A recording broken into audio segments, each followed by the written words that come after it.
Welcome to the first video in our animation series. This is a month-long animation challenge where we are learning to use animation to share our science and stories. If you want to find out more about this monthly challenge, then go and check out the introduction video that is linked here and subscribe to my channel to make sure you keep up to date with all of the videos that are coming out this month and just to keep up to date with all the awesome marine facts that I tell you about every week. I am super excited for today's video because we are talking to an actual animator, Andrea McSwan. She has very kindly given up her time to share the best tips and tricks for us to get through this challenge, to make the most of this challenge, and basically give us some really awesome insight into the animation world. So without further ado, I'm going to head off and link into the Zoom conversation that I had with Andrea, and guys, it's going to be awesome. Hi everyone, welcome to the Zoom part of this video as we welcome our awesome animation guest, Andrea. She has had an amazing career, which I'm going to let you hear all about from her. And she's so graciously given up her time to talk to you guys, to give us hints, tips, to give us, you know, an edge in our Animation May challenge. So just to start off, Andrea, how are you? You all good? All good. Yeah, all good. Today's warm and sunny and a busy day, but yeah, good to see you. Awesome. Glad you're good. So could you just tell us a bit about your career, all the awesome things you've been involved in, because it's just amazing. Yeah, no, good to see you, Liz, and yeah, thanks for asking me. So yeah, my career's been in the visual arts since I began my training age 16, and so I went off to art school and did fashion design that then changed into costume design, and then from then, that was in Kent down at Medway College of Art. And from there, I then went to, yeah, shout out to Kent, Southern England, Kent, Ohio. And yeah, people on that course were really interested in theatre, and they began to apply to an art school in Wimbledon in London to study theatre design. And I found that really inspiring. And I'd had a fascination with film and TV and art since I was tiny. You know, I think I was 5 when I decided I wanted to be an artist. I'd got a colouring in box for the Wombles that you put pencils in. And that was it. I remember being 5 just thinking, I want to do this visual stuff. That wasn't the word I used. It was probably colouring in. But I wanted to be an artist. So there I went to apply for Wimbledon and got in. And so I was there for 3 years doing an undergraduate degree in theatre design. And on the back of that, I'd created some little business cards and somebody picked one up at my degree show, and then I got a phone call asking if I'd like to be a volunteer design student at the National Film School. That's in Buckinghamshire in England. And so off I went straight after my undergrad to that, and it was a madhouse there. I mean, it wasn't an academic college, it was full-on practice-based, and we got to make films for 3 years. And everybody there had their own discipline, you know, director, production, sound, editing. And I was in the set design part. So that was awesome, just the, you know, getting the experience there to design real full-size tangible sets. You know, I did a desert for £300 and a lift that opened onto a snowscape. I had an actor that had to run across sort of an icy tundra and crack and crash through the ice. And that was all done with wax if ever you need to create ice. And so yeah, that was my sort of grounding. And from that, then went into industry. I got invited to be the art department assistant on Judge Dredd, which was in the early 1990s, and Sylvester Stallone was in that. And there was a lot of controversy because he took his helmet off in the film, but I learned an awful lot on that film and got to do some brilliant drawings and set dressing and making hundreds of cups of tea and helping do the portfolio. So loads of experience there, and then went on into film and TV, working in art departments and set design. And I've also done an awful lot of architectural design and 3D spatial design, scenic painting for Andrew Lloyd Webber, did his houses. And that was all stemming from the stuff I'd learned at film school. So it's been very varied. And in 2015, I got married and came to Dundee and wanted to really advance my career from three-dimensional set design into CGI. I'd always wanted to do animation since film school, done a bit of experimenting there, and now seized the opportunity for really to reboot my career in a new direction, and did the Masters in Animation and Visual Effects there over 2 years part-time, and won the Masters Prize at the end of it, and got offered a job to teach on the course. But within that time as well, I'd got the opportunity to present my master's project, which was a 3D animation involving melting icemen, all created in CGI. And I got to present that at a conference, and it was suggested I might want to consider doing a PhD.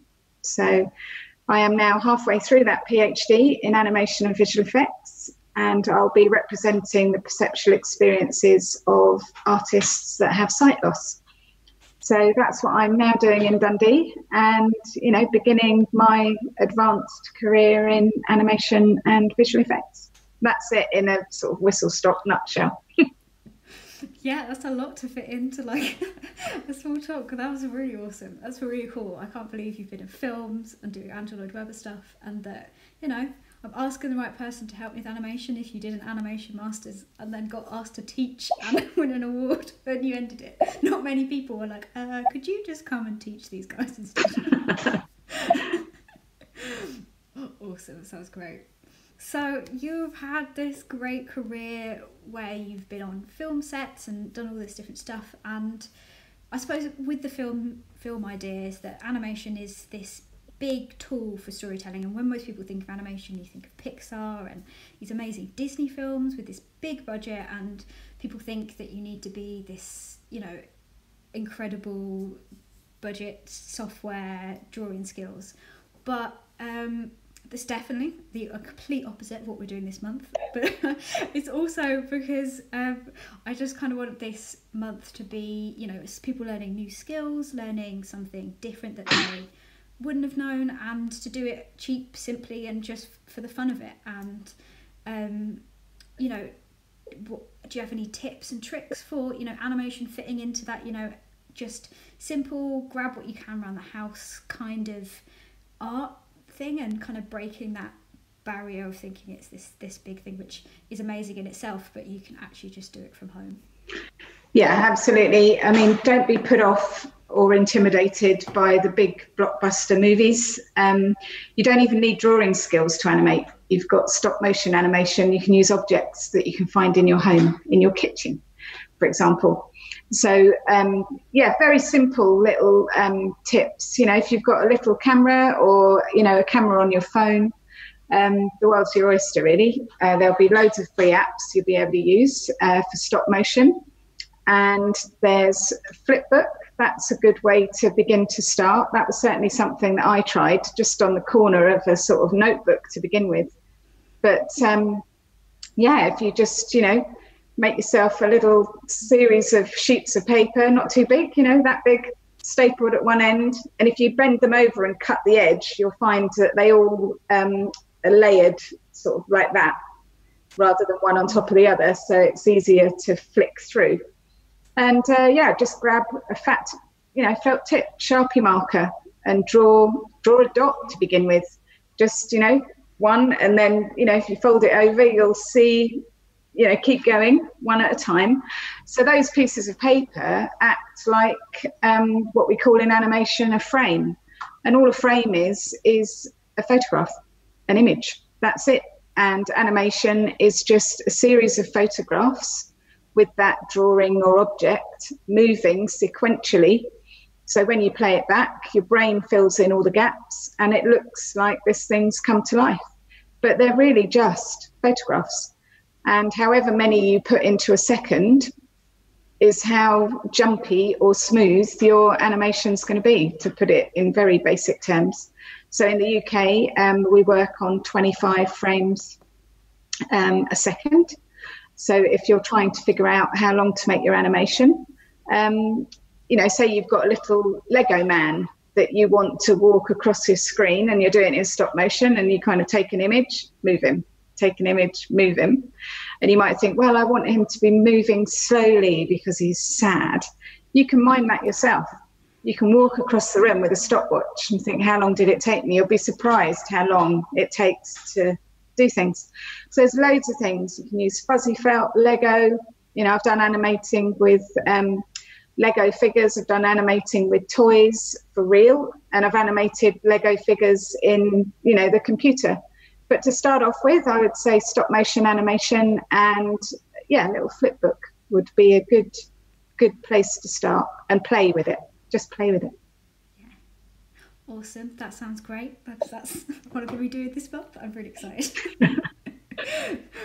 for my, you know, just my getting into the animation world. This is something I've wanted to try properly for ages, just because it is so fun. And I think lots of people hopefully will want to try animation. Hopefully people watching this will want to try because they're watching it. But if not, share it with people that you would want to watch animation, because yeah, you do. It just seems to be, there's a bit of magic in it as well. That bit of, you know, it's amazing that you, like you just said, it's just photographs, just little pictures, but it comes to life. And I think it's a really good way of telling stories, which kind of links into my next question of, obviously animation makes these great stories, and you can bring anything to life with animation. That's the benefit of it, is that you can draw anything, and you can, you know, make your toys come to life. I've heard that's a good idea for a movie, I think.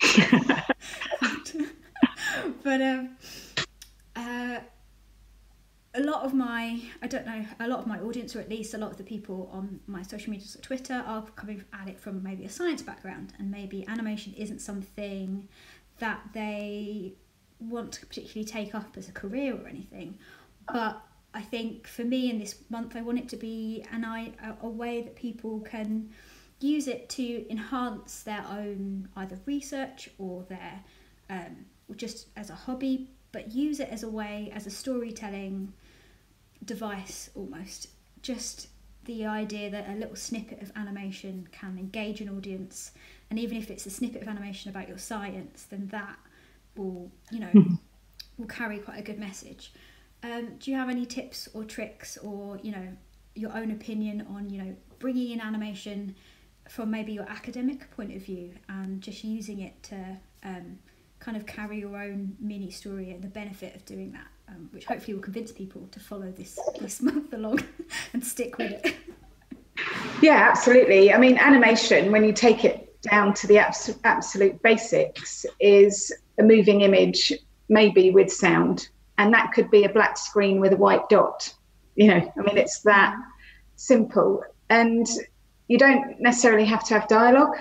So it's very visual of getting a message across, and especially with, I suppose I was thinking about data analysis that could be quite dry, or ways of presenting that. You know, I'm thinking of presenting my data analysis and my thematic maps all in 3D in VR, so you could actually go in and walk through them, however that will be. And that's all that opportunity to do that, rather than just PowerPoint slides. So yeah, coming from creative visual arts and animation particularly, and filmmaking, which is all my background, it's all about what happens next. And that's what the audience want to know. If they're not intrigued as to what happens next, and they're not emotionally involved in it, you're generally going to lose them. So yeah, storytelling is very important, but just because it may be an academic subject, there's going to be a story in that, and a flow and a connection and relationships between things, people, data, ideas. And animation is very abstract in that you can use lots of different mediums, you know, photography, paint, drawing, film, you name it, and put it in there. And it's not like filming live action, like you filming me now. You know, I could be made out of plasticine or a potato or or whatever, it's complete. And that has a different message in it as well, like a metaphorical message, the materials you use. So when I was at Wimbledon, we were taught that whatever character we designed, so this would be for theatre, but the same applies for film or animation, you have to know that character so well that you'd need to know what underwear they wear, even if no one would ever see it. So that if you said, well, where does that character get their underwear from? I need to be able to tell you that. So, it's very important to be very specific in what you're choosing. The characters, the clothing, the silhouette, all of those things come into animation. Yeah, I think that kind of plays in really well with, I suppose, a more academic side of making animation, because you're already so specific. You already know your research project in and out. You know what underwear your project almost has. So you can make a little animation, and you know the right bit, the bit that you want to animate that character. I'd like to see someone try. Maybe I'll do that with my own. Animate my own PhD as a character. Try work out. Absolutely. What he is. And, some of the training sessions I've found really brilliant have been the visual ones. So we had one about your second year of PhD experience, and they were asking us to visualize, we had to draw it on a postcard, a mountain, Mount Everest, and where are you on that mountain? And, there was a note that just said, no one just wanders around randomly and finds themselves at the top of Mount Everest. That was... That's true. You don't. It requires a lot of planning. So to be able to draw that, and I drew like a camp with lots of people, and then a kind of goal post hidden just round the view, and then the top of the mountain was still in clouds, because it is, even though I might be clear on the research project, I'm finding out what underwear my character wears at the moment through doing this data analysis, and that's a metaphorical sort of leap between that and data coding. So to use something visual like that mountain range, and to be able to then bring that with real depth and weight as to what does this actually translate to mean in academia and PhD experience was brilliant. So to be able to do an animation on that would be, pretty cool. I've seen some animated clips about PhD experience that was in the training sessions to get us to understand things. And for me, it was brilliant, rather than just seeing reams of text and somebody talking, Yeah. I get, this was kind of why I'm doing, and it's one of those things as well where it helps, but it's also the act of making the animation. I think the act of doing something creative helps you. There's a bit of distance between you and it, because you get to do something you like, a different hobby, but it's also helping, which hopefully this month might help a few people. But also, if you just want to sit in your underwear and just do a nice bit of art, absolutely, we're open to all of these. Oh god, I think I need a t-shirt with this on now or something. No, your underwear. Yeah. People are like, what? It'll catch on. People will know. Oh, awesome. Okay, so to end, I suppose, for the people who aren't coming from it from the academic point of view, but people maybe watching this for the animation, for the arts, for people wanting to kind of get into that area, what would you kind of say is your one piece of advice that you would give to someone that would maybe want to follow in your footsteps?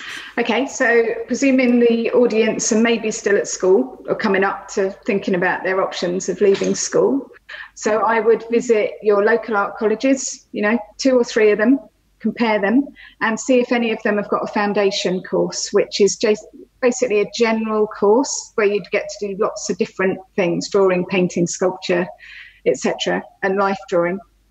So you basically get a foundation in the arts, and you'd be able to see where you naturally feel inspired. So for me, it's whatever you do that you don't acknowledge the time passing, whatever you do for free anyway, that's a good indicator of where you're naturally wanting to be. So arts foundation, and talk to people. This idea about blowing out a birthday candle and having a wish and keeping it a secret, I don't go along with that. Tell people what it is you want to do. Somebody might be able to help you And I've done that, and I've had people ask me, you know, had a young girl ask me if I knew any costume makers, and I did, and I put them in touch, and she's gone on to be an assistant. So it's be vocal, get your portfolio together, and get out there and, you know, take action and do it. Awesome. I like it. That's the call. Is that the call to arms there?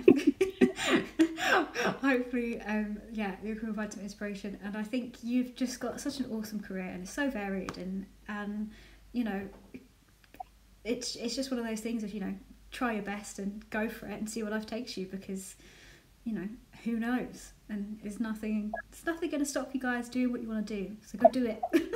Absolutely. Yeah. Yeah. Awesome. So I really appreciate you giving up your time, Andrea. I've had an amazing time. Hopefully people watching will have found this really, really useful. Comment below any questions you have. I will try and answer them, and tell Andrea how amazing she is, and I'll pass that on to for sure. Well, I'd love to see the animations as well, so I'll be watching as well. It'll be really good to see what you come up with, and have fun. Awesome. Oh, the pressure is on. Awesome. Thanks, Andrea.